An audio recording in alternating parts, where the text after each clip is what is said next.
Café da manhã do brasileiro está cada vez mais caro e você vai ver também. Aumento do preço do leite nos primeiros meses do ano tem feito outros produtos encarecer. Devido ao aumento constante nos valores dos combustíveis, o gás natural tem sido a opção mais procurada pelos brasileiros.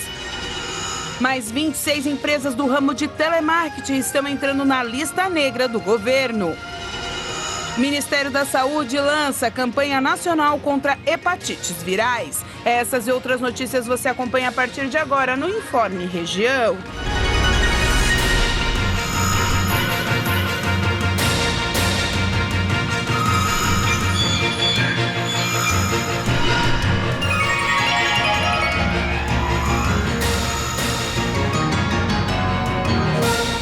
Olá, boa noite, boa tarde, 28 de julho de 2022, tempo firme, mas há previsão de chuva logo mais em toda Santa Catarina.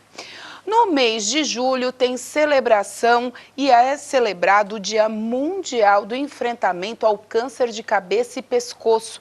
A doença é responsável por quase 20 mil mortes no Brasil por ano. O câncer de cabeça e pescoço é um termo genérico que se refere a uma série de tumores malignos que podem aparecer em regiões como a boca, laringe, nariz, pescoço e tireoide. Os sintomas desse tipo de câncer podem incluir o aparecimento de um nódulo, feridas que não cicatrizam, dores de garganta, dificuldade para engolir e alterações na voz ou rouquidão. Esses sintomas também podem ser causados por outras condições clínicas, mas quando duram mais de 21 dias, já são considerados sinais de alerta.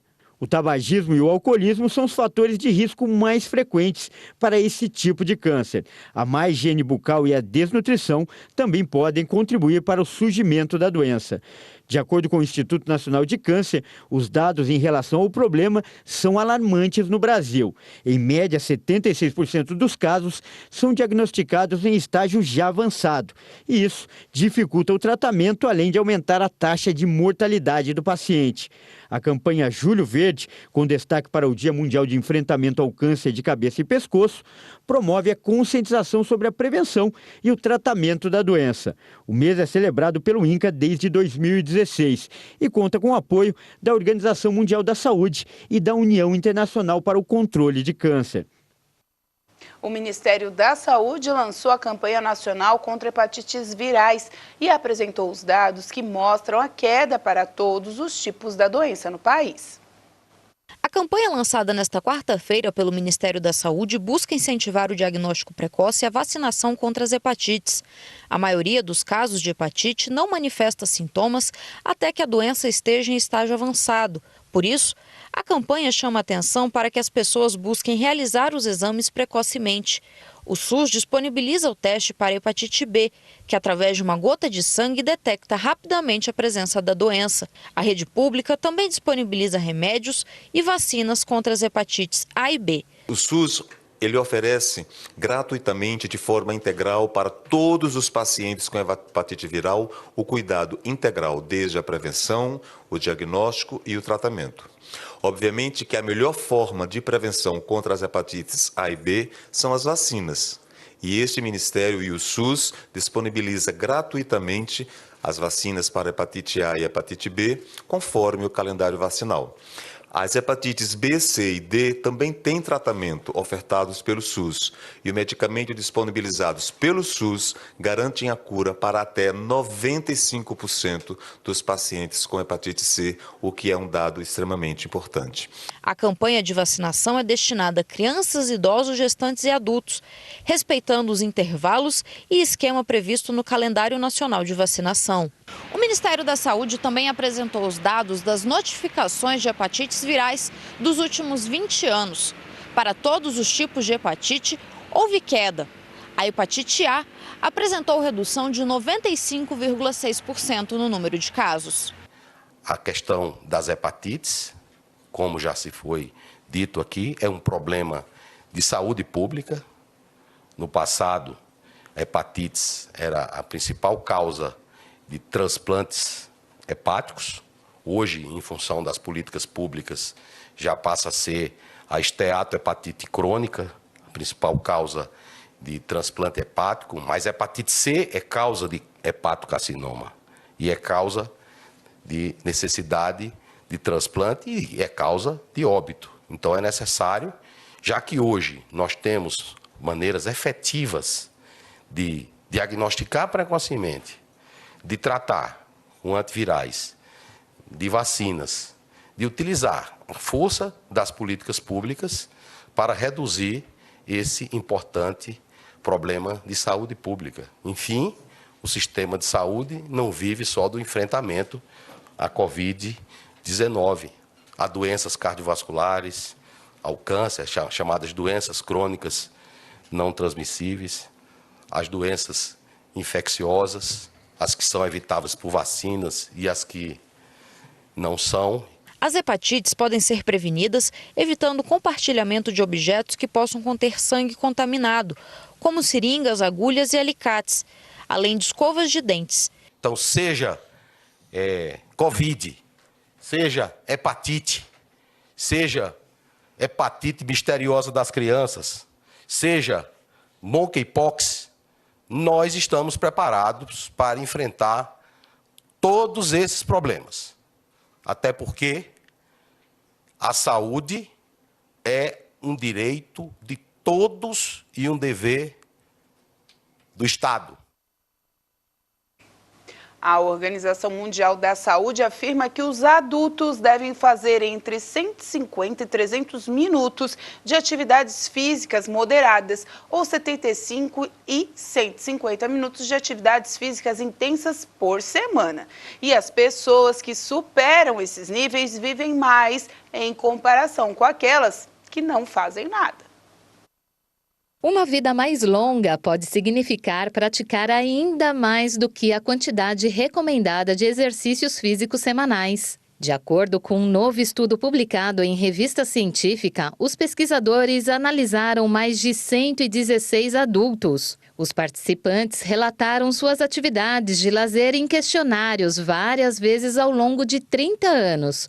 E os pesquisadores estimaram a associação entre o tempo e a intensidade do exercício, com as taxas de morte. A maior redução na mortalidade foi em pessoas que relataram 150 a 300 minutos por semana de atividade física intensa, ou 300 a 600 minutos de atividade moderada, ou uma mistura equivalente dos dois. Exemplos de atividade moderada incluem caminhadas rápidas, cortar a grama ou jogar tênis em duplas, enquanto a atividade intensa inclui coisas como escalada, correr ou jogar futebol. Os resultados do estudo apoiam as diretrizes atuais de exercício físico da Organização Mundial da Saúde, mas também pressionam por níveis mais altos para gerar ainda mais benefícios em viver uma vida mais longa.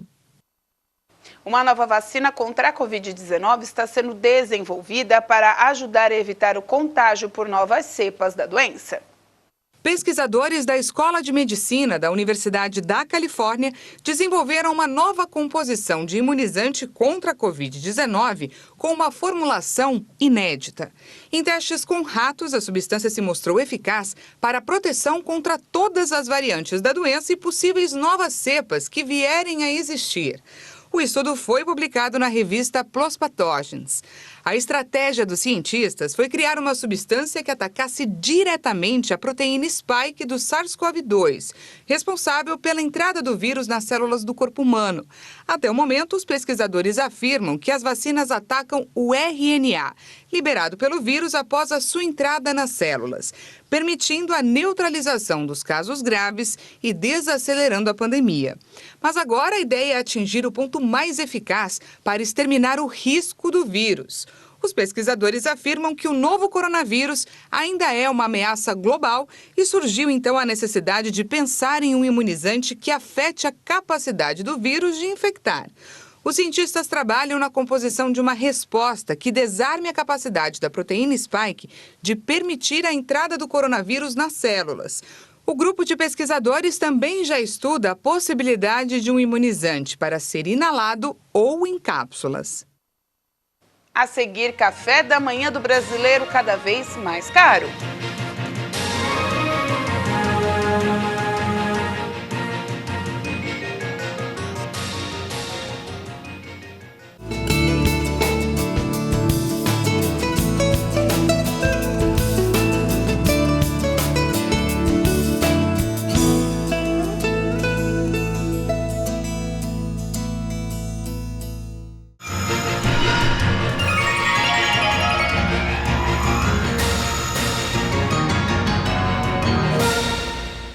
A Agência Nacional de Telecomunicações informou nesta quarta-feira que São Paulo, Rio de Janeiro, Coritiba, Salvador e Goiânia devem ser as próximas capitais do país a ativarem o sinal da internet 5G puro, mas ainda não há data definida.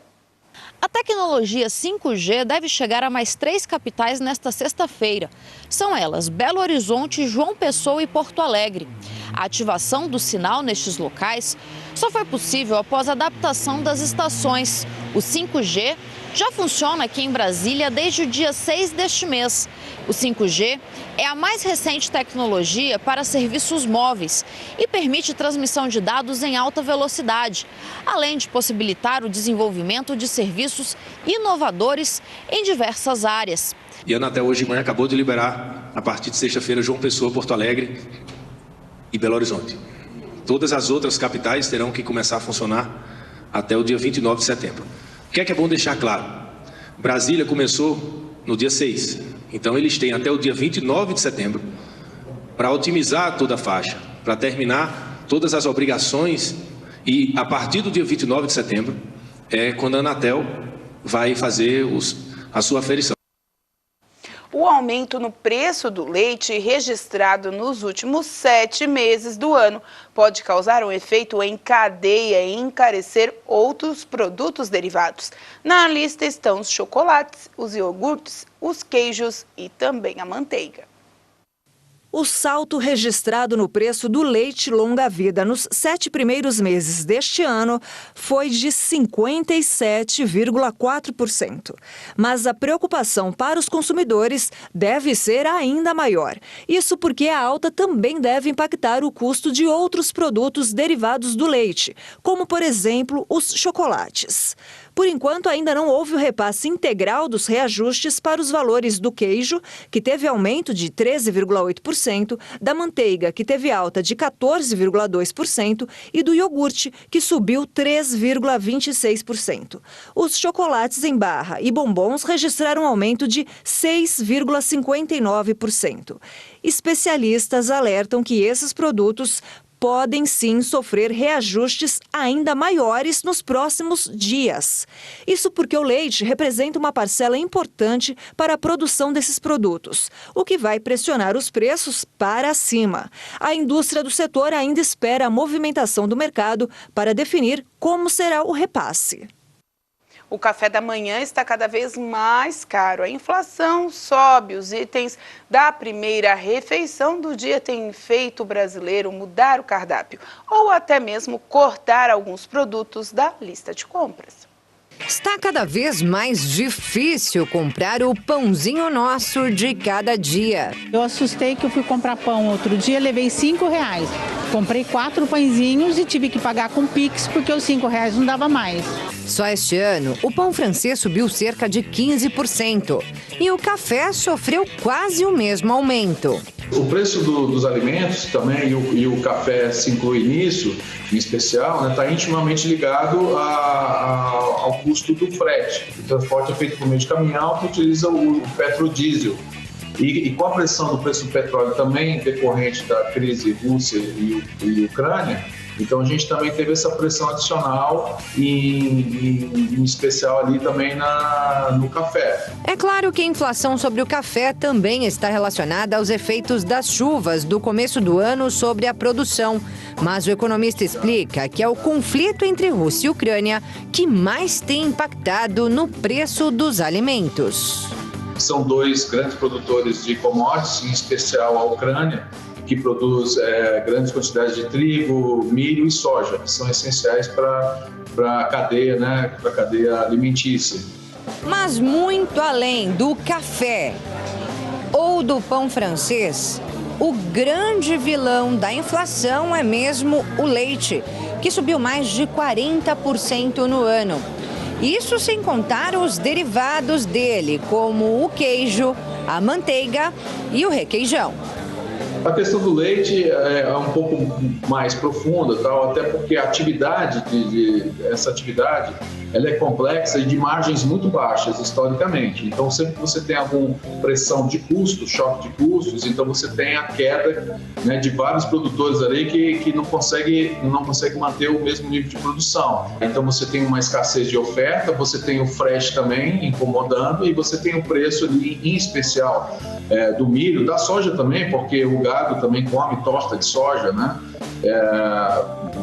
Farelo de milho e outros componentes também. E aí, diante de tantos aumentos, muita gente tem reduzido ou substituído os produtos do café da manhã. A gente vai assim mudando o cardápio, uma tapioca, com carne de sol, um ovo. Você presta mais atenção no comprar, você escolhe, você busca preço. Eu comprava leite para o mês inteiro, hoje eu já não faço mais isso. E é preciso ter paciência, porque o economista avalia que os brasileiros devem conviver com a alta inflação por alguns anos. Mas algumas mudanças já começaram. A gente tem que o preço dessas commodities, milho, soja, açúcar, tudo, ela vem caindo já durante um mês. Então, aquele ápice da crise ali, advinda da guerra, ela já está atenuada e também a gente tem agora uma contraparte, né, que é realmente redução, né, do ICMS, redução de alguns tributos que deve melhorar a questão dos combustíveis, que já está acontecendo, e consequentemente do frete. Então, eu acho que a gente pode considerar talvez que o pior momento já tenha passado. É o que a Josilene espera. Porque o salário não está acompanhando os preços, né? O salário não está tendo aumento. Tá duro. E numa casa que só trabalha o marido, né? Você tem que fazer o máximo para economizar. Sempre.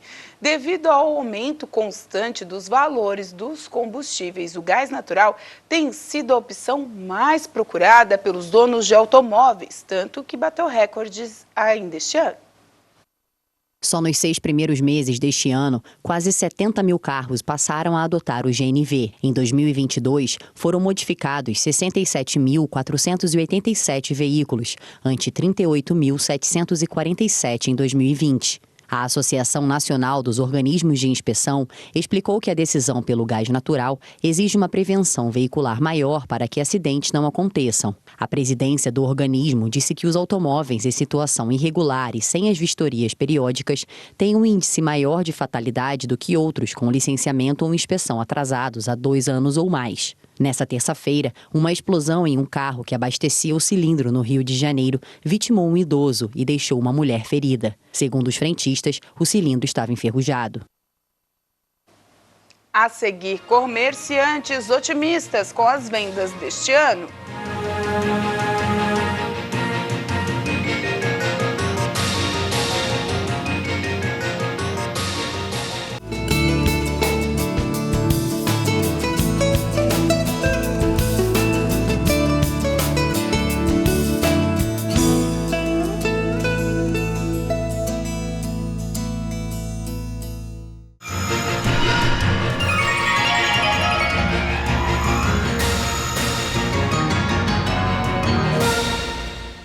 Mais de 26 empresas do ramo de telemarketing estão entrando na lista negra do governo devido ao telemarketing abusivo.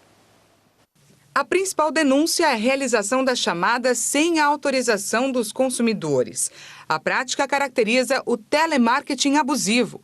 Por esse motivo, o Ministério da Justiça abriu processo administrativo contra 26 empresas do ramo que atuam no país. E caso as regras sejam descumpridas, a multa poderá chegar a 13 milhões de reais para cada uma. Na lista estão bancos, empresas de telecomunicações e centrais de telemarketing que foram notificadas para apresentar defesa. A medida é um desdobramento da decisão que proibiu a atividade irregular em todo o país no último dia 18 de julho. A Secretaria Nacional do Consumidor, que é ligada ao Ministério, informou que foram registradas 14.547 reclamações sobre esse serviço abusivo nos últimos 3 anos. Os dirigentes dos PROCONs, a Anatel, que é a Agência Nacional de Telecomunicações, e a ANPD, que é a Autoridade Nacional de Proteção de Dados, foram avisados sobre a abertura dos processos para que tomem as medidas que julgarem cabíveis. O Ministério concluiu, a partir da análise das reclamações, que os dados dos consumidores são obtidos de forma ilegal, sem consentimento. Segundo a pasta, a prática do telemarketing ativo, abusivo, afronta o Código de Defesa do Consumidor, a Lei Geral de Proteção de Dados e do Marco Civil da Internet. Pelo quarto mês seguido, os comerciantes estão mais otimistas com as vendas do comércio. O índice de confiança do empresário do comércio avançou pelo quarto mês seguido em julho.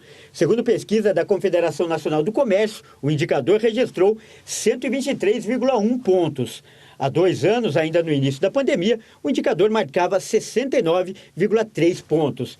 A amostra é composta por aproximadamente 6 mil empresas de todas as capitais do país. E os índices apresentam dispersão entre 0 e 200 pontos, sendo 100 pontos o nível base de satisfação. Esse otimismo na classificação de investimentos deve refletir em bons resultados. As empresas se mostraram com uma forte intenção de contratar mais funcionários. O índice já subiu 7% no ano e 77,2% dos comerciantes pretendem ampliar seu quadro de colaboradores nos próximos meses. A demanda por mão de obra no setor deve ser puxada pelos impactos dos pagamentos do Auxílio Brasil e também das datas comemorativas, como o Dia das Crianças e o Natal. O estudo apontou ainda que os lojistas com maior otimismo em julho foram os do ramo de vestuário, tecidos, acessórios e calçados. Nesse grupo foi registrado um aumento de confiança de 1,4% em relação ao mês anterior e 38% na comparação a julho de 2021. Nesse grupo foi registrado um aumento da confiança de 1,4% em relação ao mês anterior e 38% na comparação com julho de 2021. E vamos agora a um giro de informações.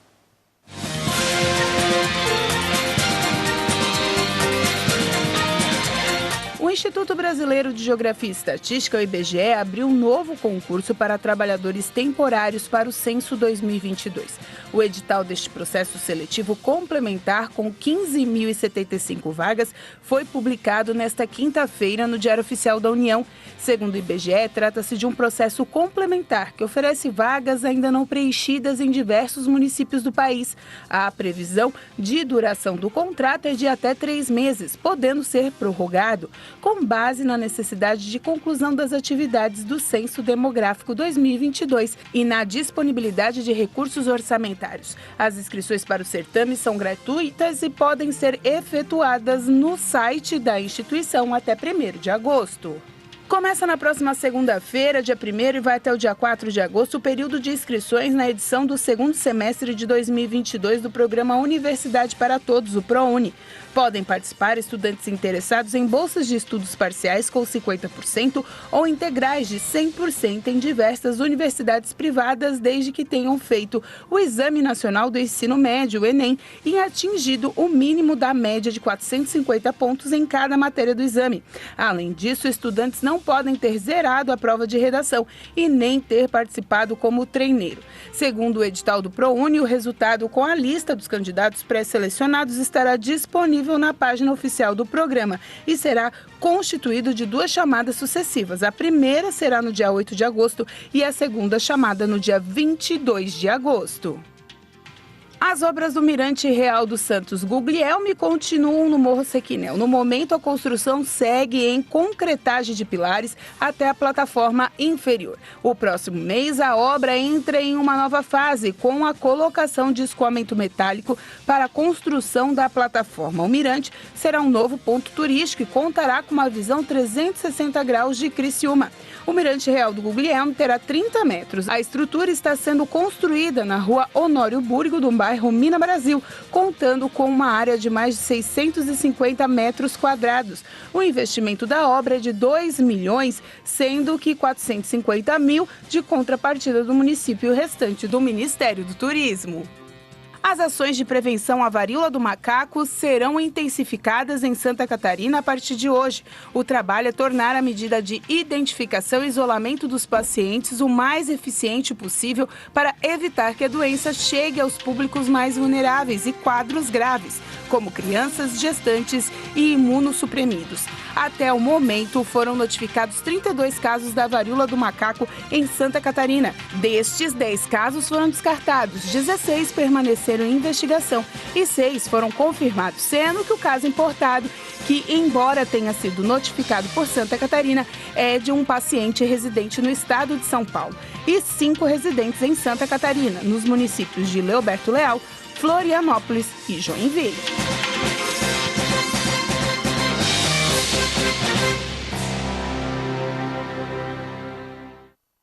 E com essas informações a gente encerra o Informe Região desta quinta-feira. Lembrando para você que essas e outras notícias você acompanha nas nossas redes sociais, @TV Primavera, no Instagram e no Facebook, e também para vídeos e a nossa programação. Siga a gente no canal do YouTube, /TV Primavera Criciúma.